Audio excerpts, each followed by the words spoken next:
Well, I think a lot of people get very excited when you talk about drones. EHang, as you had mentioned, has big dreams, though recently it's run into some real-world problems. To tell us more about the company's future, we have the CFO of EHang, Richard Liu. He joins me now. Richard, thanks so much for giving us your time.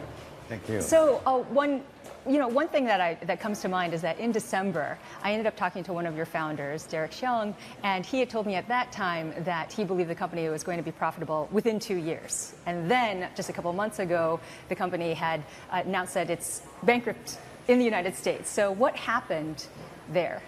That instance is actually a normal internal strategic adjustment of our a corporate strategy, that kind of thing. And what Derek told you last December, actually we're on a good track toward that goal. So tell us more then and clarify your financial status right now. Okay. So basically in the past 3 or 4 years, EHang had been in R&D status. So entering into 2018, we have seen clear commercialization momentum. We have seen orders for our commercial drone solutions, orders for drone swarm formation performance services, even pre-orders for human carrying autonomous aerial vehicle products. So basically entering into 2018, we have seen strong commercialization momentum. Okay, so then it's business as usual, except for this minor blip in the United States. Is that what you're saying? So then, what is the demand right now for your sales, and especially the fate of one of the most, I think one of the ones that got the most attention, which is the 184 series, which is the drone that helps carry passengers. Yeah. So we created the world's first human carrying autonomous aerial vehicle, and a lot of people know that EHang 184 series. So it's just a one-seater version. It can carry one passenger, and it faced the future urban air mobility use applications.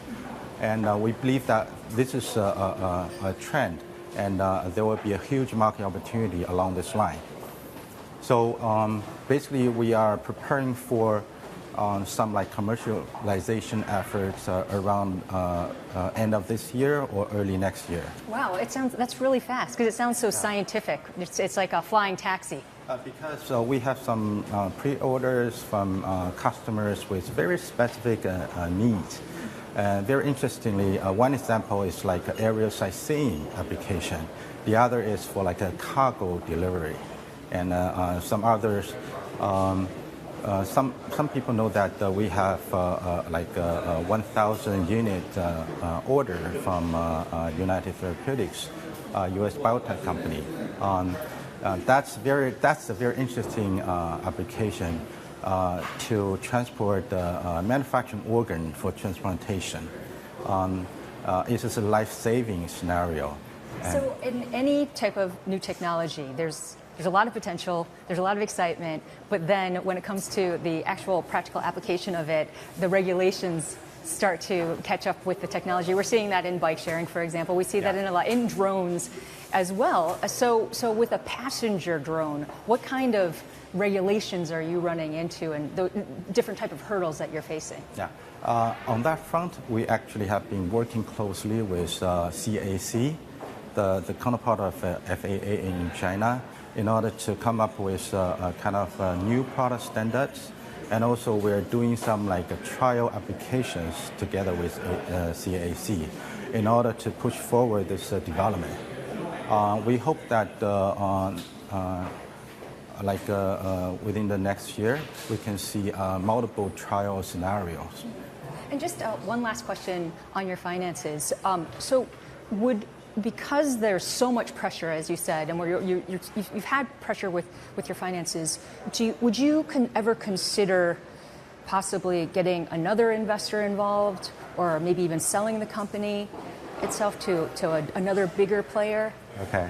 So as young technology companies, definitely along the way of company development, we need more funding.